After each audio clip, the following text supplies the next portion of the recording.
To create our tactile texture art, I'm using some cardboard as my base, and then here's some materials that I found. So we might have completely different materials, and that's totally okay. I want to show you some steps to help yourself design what you're going to do. So first, I'm going to just move around my materials until I create a picture or a composition that I like. In my art closet, I found all these materials and I got inspired by these seashells that I found. So I think I'm gonna make like an ocean scene, and I think I'll use these jewels as eyeballs. So as you're working, look at your items and think about the shapes that you see and what do they remind you of. Really, you can also look, I have some pictures for inspiration, but it's up to the items that you have for what you're gonna create. And so yeah, once you create your picture, it's time to start gluing. So let me introduce you to Mr. Glue Bottle. See how he has a little face? Well, this is his head and this is his neck.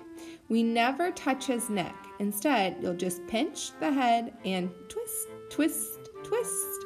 This will open your glue. You know it's open because there's that little gap right there. All right, friends, and then you want to be kind to Mr. Glue Bottle. You just need to squeeze him a little bit.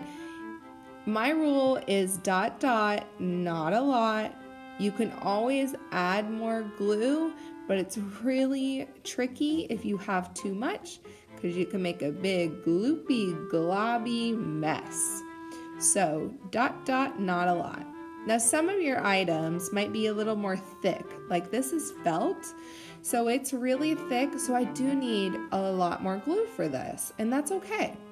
If you make a little outline of your shape and then a big X on the back, that will help secure it to your base better.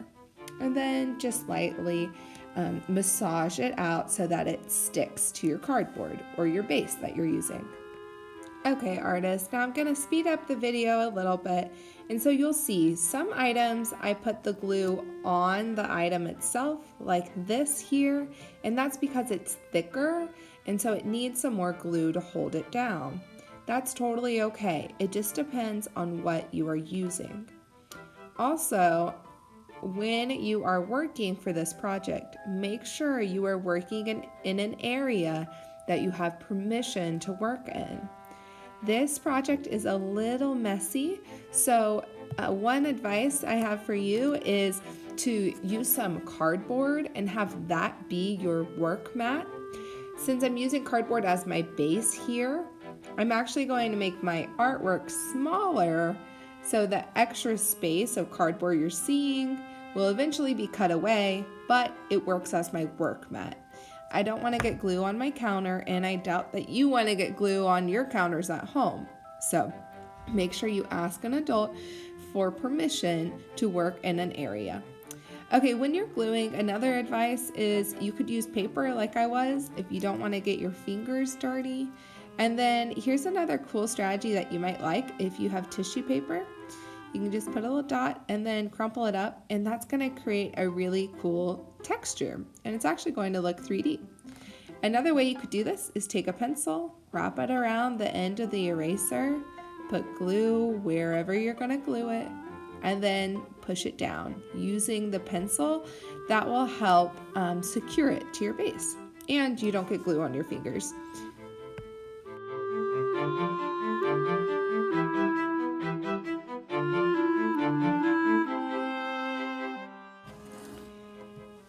And then I'm just gonna continue. You could also layer these where you put two colors on top of each other like I just did. Creates a really cool texture, and it actually makes it 3D, which is fun. Okay friends, I'm gonna fast forward here and show you what I'm going to do next. Okay, so it's time to glue down my seashells.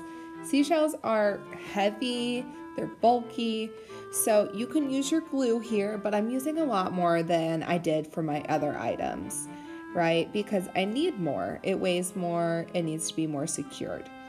If you are at home and you have an adult with you, you could ask if you have a hot glue gun at your house and if you could use that. Some of these materials might need a hot glue gun to help secure them. that's totally just an option. If you don't have glue, you don't even have tape at home, that's totally fine. You could also just make a picture with your items and you don't actually have to glue them down. Instead, you could just take a little picture and that's a way you could keep your art.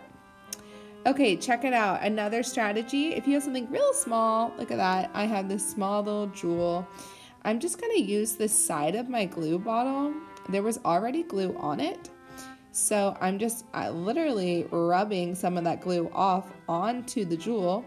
I'm gonna stick it onto my seashell. Ooh, I had struggled a little. And then use the eraser to really stick it there. Sometimes it will stick to your fingers and then come off. So maybe have a pencil nearby just to help you in case you need it. And then these are gonna be little mouths. I'm gonna make my fish smiling. So again, I'm just gonna glue that down. All right, friends, after you finish gluing your materials, please close your glue bottle again. You'll know it's closed because there's no longer a gap between the head and the neck. And then you can use some extra paper that you have or a paper towel just to clean off that extra glue on your bottle. That's gonna keep Mr. Glue Bottle nice and clean, and that way we can use him for a long time. Okay, I hope that this gave you some inspiration. If you want other ideas for how to make your tactile texture art, you can look on my slides. And when you finish, I would love to see what you create. Have fun, take chances, and stay curious.